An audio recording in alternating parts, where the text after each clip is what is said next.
It's actually possible to forget your mother language at some point in your life. I firmly believe that the only part of our foreign languages that we actually forget is not the actual speaking ability, the ability to put the words together in a sentence. I think that stays with us for life. It's the Hey everybody, I'm Michael Campbell and I am the founder of Glossika language learning app. I'm also a polyglot and I'm here to answer your questions. Many of you struggle with listening and being able to listen clearly in a foreign language. First, the sound system of the foreign language is different. But if we take a real tactical approach on how to solve this problem, I recommend dictation. By writing down specific sentences and writing down each word and then checking against the original sentence, you'll improve your listening ability quite quickly. The listening speed in a foreign language is often too quick for us to really catch the details. In a lot of apps, including ours, you can actually slow the speed down. But we never want the people who record the sentences to record them at a decreased speed because that often introduces unnatural, not real type of conversational speech. For example, if I were to do that in English and I say, "Today is a beautiful day," you can hear that I'm putting emphasis on sounds that don't sound very natural. Where if I said, "Today is a beautiful day," you hear beautiful rather than beautiful. So hearing the language spoken at normal speed is important for us to understand and pick up on all of the allophonic variation in every word. Some of the mistakes that you'll make with listening, especially with languages like French that have a lot of liaison, actually English has a lot of liaison as well, is that you will not pick up on the boundaries of words, or you may misinterpret the endings of some words with the beginning of other words and vice versa. So in this case, it's really important to practice your dictation skills, write down the sentences to make sure that you're hearing the word boundaries clearly, and especially the particles. Things like the conjugations of verbs, prepositions, the small things that appear all over what we find in foreign languages. To recap, one of the best ways to improve your listening skills is to practice dictation. It doesn't matter if you're carrying a notebook and you're doing it with pencil, or you're doing it on a cell phone. One of the things that I did before the cell phones came out, I carried a little notebook around and I took the bus everywhere I went. This was back in my early 20s and late teenage years. But I would transcribe everything that I heard people having conversations in Chinese. And in that way, I was able to pick up on not just Mandarin, but also dialects and all kinds of things that people said quite naturally. I'd go home and check them. I'd check with my language partners. But today now we have the technology that we can actually check all these things online. I didn't have online at the time. So things evolve over time. We can use the technology to your advantage. It doesn't really matter if you do it with pencil and paper or if you do it on your cell phone anymore. But the practice of dictating what you hear and writing it down as accurately as possible is good. It doesn't have to be in Chinese characters. It doesn't have to be in Cyrillic or Arabic. You can do everything in Romanization, or even IPA. Just as long as you're getting everything that was said and you're identifying the word boundaries. To tell you the truth, I'm not sure exactly why this works, but I have seen it work hundreds, if not thousands of times before. People's listening ability improves greatly just from doing the dictation. And their ability to actually start producing language on their own using the same prosody and the same liaison that is used in that language also improves. So not only does it improve your listening ability, it improves your speaking ability as well. You're going to be able to, because you're getting forced to actually recognize every single syllable and every single phoneme that's being pronounced. And sometimes the pronounced things we don't actually pronounce, even in English, when we attach the D on the end of a word in the past tense or past participles, we don't always say them out loud, but they're still there. It helps you really identify all of the pieces that are in there. Remember, if you're serious about your language learning, I know you're going to go the extra mile and you're going to go put in all the effort that is required to get to your goal. And if you just don't have the motivation, move on. Move on to something else that's really important in your life. But if language learning is important in your life, I'm sure that you're going to reach your goals eventually, but just don't give up. Keep going. I'm just like anybody else. I learn languages and I forget them. In fact, I've met people who have some sort of strange, exotic mother tongue language, maybe a minority language, that they've actually forgotten by the time they reach old age. So it's actually possible to forget your mother language at some point in your life. if you don't use it enough, if you don't have the environment, if nobody speaks the language anymore. And so a lot of us encounter this situation where I've put in a lot of effort to learn a foreign language, or I have, and then you've forgotten it over time. That's completely normal. Same thing happens to me. In order to keep those languages fresh, one of the things that I do is I'll open up the app like Glossica, and I'll go in and I'll choose a level. I don't necessarily need to test into any sort of higher level, but I'll go back maybe through A1 and A2 material and go fast forward through it, and I'll just go through all of the sentences in there, practice saying them out loud. I'll get a news article. I'll get a story. And I like stories, especially stories that I'm familiar with. Even if it's something like as simple as The Little Prince. We all know the story. It's been translated 1,000 times. But you can go in and read a chapter of The Little Prince. For example, I have The Little Prince in Hakka. And if I haven't used Hakka in a long time, I'll go and I'll read in a story of The Little Prince, and a lot of vocabulary just starts flooding back to me. Okay? So these kinds of things, and now I have Hakka in all of the Andersen's fairy tales. So that's another way. So it's like Hakka is not a language that has any resources that I can actually use. Well, we have it on Glossica app, but other than that, there aren't very many resources. So I'll go to these resources that I have and use them, and I'll go back to the app and I'll listen to the voice and I'll repeat it. And so, things start to flood back. But if you let something go for more than a couple years or so, you're really going to start to lose it. And so I really recommend that you come back and touch base at least twice a year, 6 months, maybe every 3 months. And if you have a long list of languages, like 10 or 20 languages, it's a challenge. We all only have 24 hours a day. How many ways can you split it up every single day?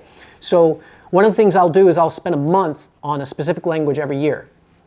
And at least I can cover 12 languages a year, but during that time I'm also working on some new languages. I'll be actively using older languages, and so everything just kind of gets mixed up in my head, but hopefully things stay fresh for the long term. Okay, so the thing is that we never forget how to ride a bike because it's a skill.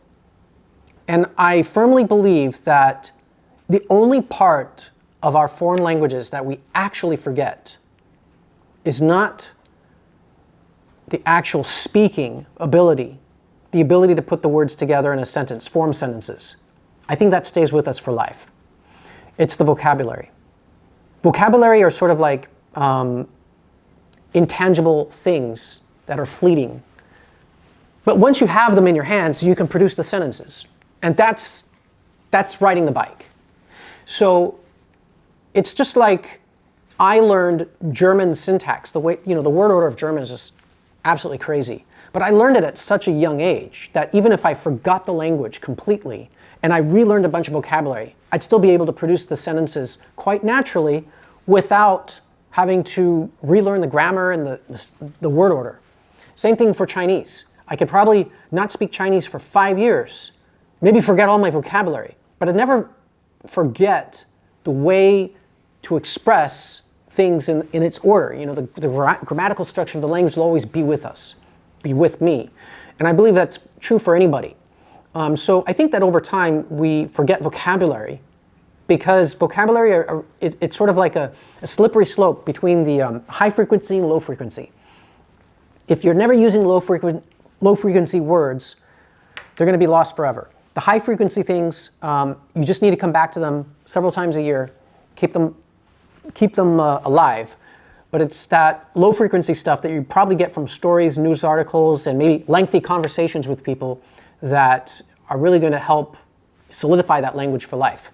But I think that it's much like riding a bike, that the mechanics of speaking the language, of putting things in its specific order, the word order, that'll stay with you. The vocabulary is fleeting. So if you have a practice or a habit of practicing vocabulary throughout the year, year after year, decade after decade, then I think you'll be fine. Here's what I do to make sure that I never forget. I have people that I communicate with, I write to. I write to them in the language. And if it's not a written language like Hakka is, I'll leave voice recordings. I'll just speak the language through messages. And if it's a language where I don't know anybody that I speak to regularly, I don't write emails to them, and I don't actually use it very much spoken at all, then I'll consume media. For example, I'll watch a series on TV, or Netflix in Russian, or in Spanish, or in German. Just to keep those languages fresh in my mind and hear it and make sure, because watching the people interact with each other, it's just like a child watching their parents and their friends and everybody else using the language. So it's sort of like having a language environment, a little bit. But it's not active use. But that in itself, hearing those people say those words with each other, helps trigger your memories. You're like, oh yeah, I know that. I understand what they're saying. So you may not have the opportunity to actively use the language. You may not be a writer, but if you are a writer, start writing in your foreign language. Keep that internal dialogue going in your head as well. Having that internal dialogue, if you only have one or two languages that you want to keep really strong throughout your life, then it's really easy. You keep an internal dialogue always in your target language. You never need to think again in English. If you need to speak English like I'm doing right now, I'm pretty much doing everything through translation because I never think in English anymore. Okay, first of all, I've had a lot of discussions with friends and other people and scholars and academics about using translation to acquire a foreign language. And a lot of the misconception about this is that by translating everything from English is that you're getting a false idea of how to construct your sentences in the foreign language, whereas the opposite is true. I'm using translation like how an interpreter trains to translate, interpret a foreign language. For example, I hear somebody say something and immediately I can produce the foreign language. I hear them speak Chinese and immediately I can produce that in English. I hear them say it in English, immediately I can produce it in Chinese. But I'm not creating a Chinglish version of it. I'm actually putting it into a Chinese context of how to set the scene. You know, things go in a specific order. Certain kinds of word choices need to be made that equal the negative and positive nuances and connotations of the English. And sometimes using a direct translation of those words gets the wrong connotation or gets the wrong, situational, 情境, the situation of that conversation. So you need to find the vocabulary that is specific for the situation that conveys the same feeling. And so translating in that way like an art is knowing all the nuances of the words. And so I don't think that, translation is like a crux for beginners. Either you have the translation as, okay, this is what the sentence means, and you have the nuances built into that translation. And now once I have gotten used to how things function in that foreign language, now I can start using it. And I can start thinking in the foreign language directly. I can start using the foreign language to learn more vocabulary, learn more about the world and more things that I'm interested in. So I still think that translation is an important step. But again, it's like training wheels. And at some point you're going to get beyond that. And I kind of think of myself as, I hope that no matter how advanced I get in this foreign language, I'll always be able to translate it back and forth between my other languages. So I always keep translation with me, no matter how advanced I get. If I learn a very advanced word, I want to know, is there an equivalent in the other languages that I know? And can I translate it? So sometimes you learn vocabulary and you don't have a translation for it. And I'm always looking for that translation, kind of know exactly. So it's sort of like I'm kind of like micromanaging all my vocabulary. Like I want to have a complete control over all this vocabulary, and so that I know where everything fits properly in the proper order.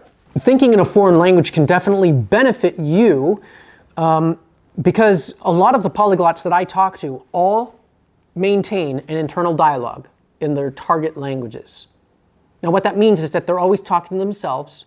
They're always creating sentences. Oh, what am I going to do today? I'm going to go here. I'm going to go there. 我今天要做什么？哦，我几点要出门？然后我要搭计程车，然后我要去跟谁开会？然后 there's ongoing dialogue all the time, and they're thinking about what they're doing all day long. 哦，我现在要写一封信给他，然后跟他解释什么，然后 and then what I'm going to write in the email, what I'm going to talk about, blah blah blah. Oh, and I'm going to go to this meeting. I'm going to discuss that. And so when you're doing that all the time, this internal dialogue just becomes so natural to you. Now in the beginning, you might be making mistakes. You don't know if you're saying something right or wrong. And this just comes down to awareness and flexibility. Be able to be flexible enough that when you hear somebody say it the right way, you're like, oh, that's how they say it. Oh, I said it that way and I was wrong. It should be this way. You need to learn how to be flexible. Also, if it's a tonal language, you fix your tones just like that. You're like, oh, I heard my tone wrong. That's not how I normally hear it. It came out wrong. I felt it. I know I was wrong when I said it. That's self-awareness. If you say your tone's wrong, or it could be an intonation of another language, if your intonation is wrong and you can't hear it, you need to do more practice with your listening, and you need to pay more attention, be more aware. So it's really important to hear yourself and be able to pay attention to what others are saying as well, and adopt their way of speaking as part of your own. It may be quite frustrating to figure out when you're able to start doing this, when you start learning a foreign language. And I would say that if your foreign language vocabulary is all made up of just nouns, like I know the names for 10 colors and 10 animals and 10 vehicles, and you have a long list of things that you can name, but you don't have any verbs, you don't have any the meat of the language. The structure of your sentences comes down to the verbs. How do you express the verbs of motion, coming and going and putting up and putting down and bringing and taking, and all these things, those manipulative verbs, those feelings of emotion, I'm getting hungry, I felt hungry, I'm no longer hungry, and all of the phases that you go through with the emotions. Oh, that made me angry. I am feeling more upset. I'm just a little bit angry. You're working on all of these varying degrees of emotions. Once you have, 50 to 100 emotions and a whole bunch of movement verbs, motion verbs, I think you can start internal dialogues very quick. You may not know the word for a cup or a glass of water yet, but if you have the verbs, you can start saying, oh, I need the word for cup. I'll throw it in, and it's like you have an empty slot in your sentence, and you just drop it into the slot. Now you have your word for a cup. Now, of course, in a Slavic language, you need to know how to decline that word, but those are the little details that you can get to, especially when you start focusing on your hearing and how people actually use the word in real life. You'll make those adjustments by being super aware.